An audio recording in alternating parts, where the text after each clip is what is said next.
Tite vai mudar o goleiro. Goleiro, Matheus Cunha será o goleiro das Copas, pelo jeito. Vai jogar amanhã. Já jogou no último jogo para pegar cancha, vamos dizer assim.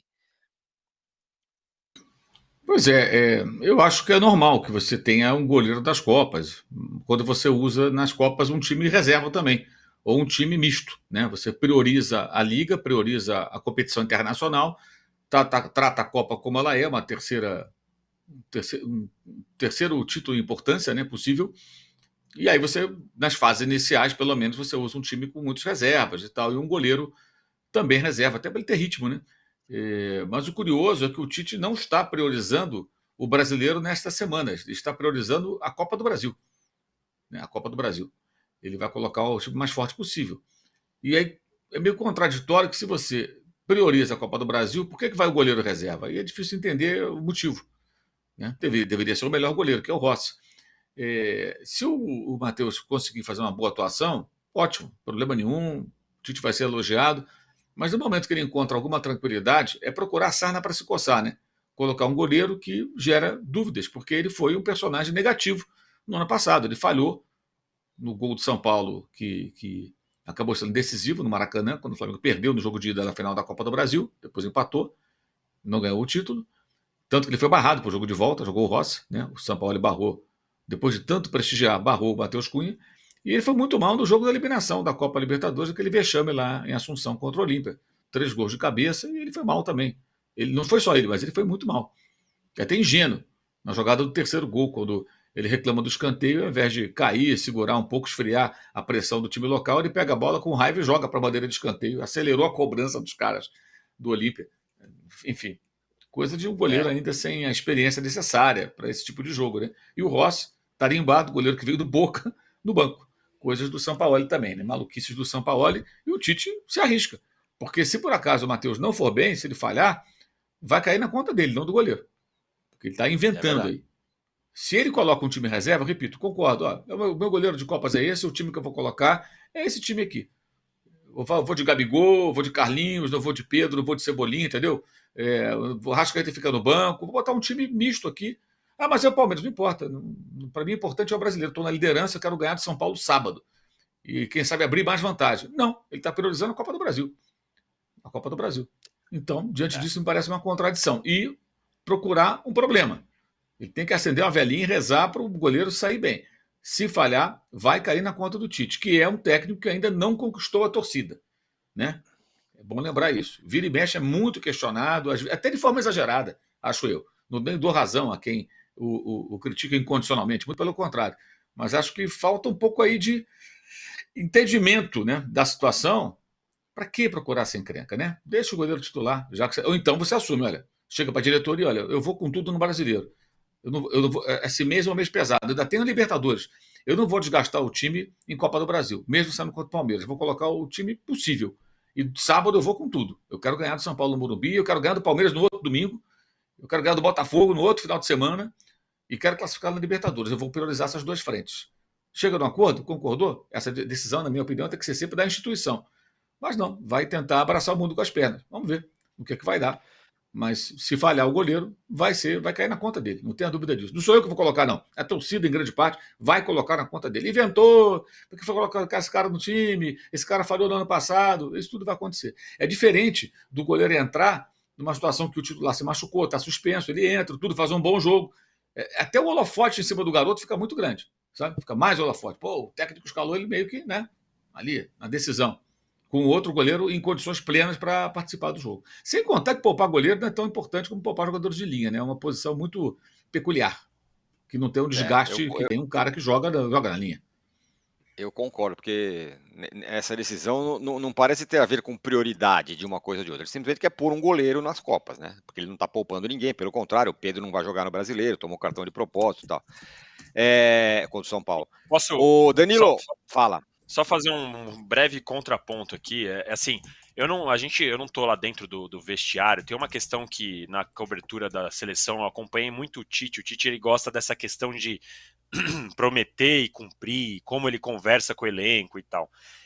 Eu não sei como foi o papo que ele teve diante do elenco e tal, de falar, olha, Cunha, você vai jogar todos os meus jogos da Copa do Brasil. E aí calhou de cair Palmeiras e Flamengo, ele não poderia mudar o discurso. Então eu não estou dizendo, eu até entendo todas as contradições, inclusive a justificativa dele falar: ah não, coloquei o Cunha no último jogo para dar ritmo para ele, porque ele não jogava desde o jogo contra o Amazonas. Não vai ser em um jogo que você vai fazer o goleiro ter ritmo de novo. Então há muitas contradições no jeito que o Tite está levando essa questão. Só conhecendo o jeito que ele trabalha e o jeito que ele gosta de conversar com o elenco e tal, ele tem muito na cabeça essa questão de cumprir a palavra. Ele sempre fala disso, né? Ele deixa sempre nas entrelinhas. Então talvez ele esteja tomando essa decisão com esse receio de como ele vai ficar diante do vestiário se ele chega e fala para o Cunha agora: olha, você não vai jogar Não é essa. bem assim. Eu não sei também qual que é o peso do goleiro, né? Tem que ver como que vai ser esse discurso, como seria. Então é só um contraponto aqui. Não estou nem dizendo que o Tite está certo, mas é algo para a gente colocar na equação na hora de ver como ele leva isso no vestiário. O modo Tite de ser tem um pouco a ver. Agora, Exato. falando, não sei o que o Tite combinou com eles e tal, com o jogador, ele quer, né, compor ali, é a forma do Tite atuar. No caso do Palmeiras, o Abel deixou muito claro o que ele quer dos jogadores no último jogo. Falou abertamente, os caras não aproveitaram, o jogo aqui era sério contra o Vitória, estava pé da vida o Abel. E terá um problema importante, que é o Estevão. Volta o Murilo, volta o Mike, mas o Estevão não. E sem ele, o Palmeiras tem sofrido, né, o Danilo? O Palmeiras está numa questão, especialmente na parte ofensiva, não está vivendo um grande momento. E o Estevão era o principal jogador, mesmo acabou de sair o Endrick, e o Palmeiras já tem outro garoto como principal jogador do ataque. Então vai fazer muita falta. O Estevão é o cara que mais finaliza, é o cara que quebra mais o sistema ofensivo do adversário.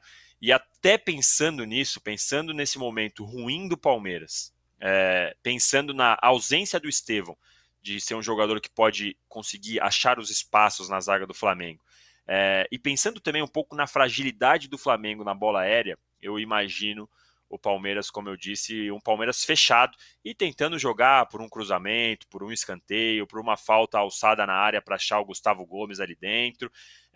Eu tenho essa impressão, porque o Palmeiras realmente vive um momento ruim na criação, e é curioso, né? Porque vive esse momento ruim com a chegada de Felipe Anderson, com a chegada de Maurício, que no caso não vai poder jogar porque já jogou pelo Inter, mas quando a gente imaginava que o Palmeiras teria um crescimento nessa produção. E na verdade o Palmeiras vive esse momento ruim agora com a chegada desses jogadores. Então, quando eu analiso esse cenário, olhando tudo isso, eu imagino de novo. A volta do Mike, como você falou, é perfeito para ele colocar o Marcos Rocha como um terceiro zagueiro, colocar o Mike como um ponta, que aí fica os dois voltando para ajudar na marcação, de quem seja lá quem for escalado pelo Tite, o Luiz Araújo, o Cebolinha, Bruno Henrique, enfim. Vai reforçar essa marcação. E aí o Palmeiras, eu imagino, jogando por uma bola, porque mesmo na parte criativa, o Palmeiras está longe de estar bem. Então não tem muito por que o Palmeiras se expor tanto no Maracanã. Muito bem, ó, para fechar o tema Palmeiras e Flamengo, Flamengo e Palmeiras, Mauro, fora de campo, ontem o Conselho do Flamengo aprovou a participação em leilão pelo terreno do estádio, né? Aprovou que o Flamengo entre no leilão para a compra do terreno do gasômetro para fazer o seu estádio. É um passo bem importante, assim, e a vitória foi de lavada, né? Os conselheiros ali, só 30 e poucos votos contra. Tá aí a reportagem, Conselho do Flamengo aprova a participação em leilão por terreno do estádio. A votação foi vou recuperar aqui, enfim, foi de lavada, a verdade é essa, que o Conselho aprovou. E agora mais um passo dado aí para o estádio do Flamengo, Mauro. Foram 33 votos contra, 4 Isso. abstenções e 602 a favor da aprovação, né? Aprovando a compra do terreno. Isso já era esperado, né? Eu acho que teve pontos ali muito controversos nessa situação. Primeiro, uma atmosfera política criada ali, que aí tem de tudo. Tem candidato a vereador, tem candidato a presidente, tem presidente tentando fazer o seu candidato decolar, tem candidato de outra chapa que não quer ficar com pecha de sou contra o estádio, aí vai lá e discursa, sou a favor também, aí vem o outro fala a mesma coisa, enfim, um clima eleitoral, eleitoreiro, contaminando uma decisão importante, né, que foi tomada. Agora, a grande questão, na minha visão, que pouco é discutido por pouca gente, e me parece que, pelas informações que eu tive falando com pessoas que estavam lá, isso não foi debatido a contento, com a profundidade necessária, é como vai conseguir esse dinheiro para construir o estádio. Então, tem várias teorias que foram ali apresentadas, mas sem nenhuma profundidade. Nós vamos conseguir o name rights. Tá bom, mas quanto esse dinheiro? Qual estudo foi feito no mercado para ver qual é a possibilidade real, factível, de conseguir essa grana? Qual é o plano B? Qual é a perspectiva, o cenário positivo e o negativo, o otimista e o pessimista? Se não der certo isso, qual a alternativa? Name rights, você não vai receber o dinheiro de uma bolada, você recebe a conta a gotas todo mês e a obra vai estar rolando. Como é que faz isso? Vou vender cativas. Ok, você vai comprometer receita futura. Você vende uma quantidade de cadeiras cativas, você nunca mais cobra ingresso desses caras, compromete a renda lá na frente. Essa é a saída também? Ou seja, tem prós e contras em tudo. Isso tem que ser discutido de uma forma mais profunda, e não foi. Apresentaram lá uma ideia e só. O Flamengo não tem um projeto concreto para buscar esse estádio. Eu me lembro que na eleição, na primeira eleição do Landim, a então situação, né, tentando emplacar o seu candidato, inaugurou o CT a toque de caixa, perto da eleição, semanas antes da eleição. Agora, a toque de caixa, o Landim parte para compra de time em Portugal, compra do terreno, tudo. Não, tem que ser agora, por quê? Porque tenta fazer com que o seu candidato, Rodrigo Dunst, ganhe a eleição. É evidente isso, está tudo muito misturado nessa história. E falta. O Flamengo tem condições de construir o estádio? Acho que tem. Você é contra ou a favor? Eu sou a favor, comprar o terreno e tal, mas passou da hora do Flamengo chegar no conselho, numa reunião como essa, e para a imprensa, para todo mundo, exceto aquilo que for confidencial, que está sendo negociado com eventuais parceiros, e apresentar: nosso plano é esse. Assim, detalhado, extremamente detalhado, tendo noção de quais são os prós e contras. Tem muita, não, pode ganhar o dinheiro assim, ganhar assado, é perigoso. E aí tem um cenário que eu vou falar agora, daqui a alguns anos, talvez alguém se lembre se isso acontecer. Não, todo mundo é contra a SAF, agora até o Landim é contra a SAF. Beleza, é contra a SAF. Aí lá na frente, se o clube tiver dificuldades financeiras por conta da construção do estádio, que é uma possibilidade que a gente não pode descartar, não podemos aqui marcar na onda do torcedor que fica, não, vai dar tudo certo, isso aí é conversa fiada. Por isso que o clube se enfiou nessa rascada toda. Antigamente, no Flamengo e em outros clubes que estão até hoje ferrados, era o famoso compra que a torcida paga e essas crendices. Venda de camisa paga, essas bobagens que o pessoal acredita. Se o Flamengo tiver dificuldades financeiras amanhã, aí surge de novo a SAF como uma salvação, mesmo sendo uma SAF parcial. Então fiquem atentos. Hoje, quem é contra a SAF, amanhã pode apresentar essa ideia como a salvação. Olha, partiu para o estádio, não deu tudo muito certo, algumas coisas não funcionaram muito bem, então a gente vai agora partir para a SAF, senão vai complicar, o time vai ficar mais fraco. Esse é o risco, é um dos riscos. Então, acho que falta um detalhamento, um aprofundamento de qual é o plano do Flamengo para isso. Não tem. Um plano concreto, não tem. Tem ideias. Óbvias até. Vou vender o name rights. Legal. Vai conseguir quanto aí? Eu quero 1 bilhão. Por que você acha que alguém vai te pagar 1 bilhão? Com base em quê? Tem agora o potencial construtivo lá da Gávea, mas isso não tem liquidez imediata. Lembra das CIDs do Corinthians? Aqui eram as CIDs. Que eram apresentadas. Não, o Corinthians vai ter não sei quantos milhões de CIDs. Não conseguia vender, não conseguia transformar aquele dinheiro. Foi um rolo danado durante anos.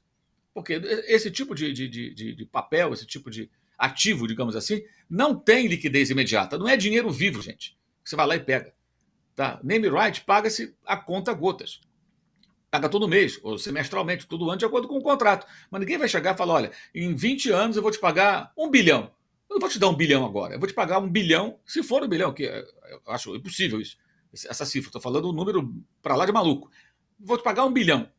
Eu vou pagar aos pouquinhos, eu vou pagar antecipado para você construir seu estádio. E aí, como é que faz?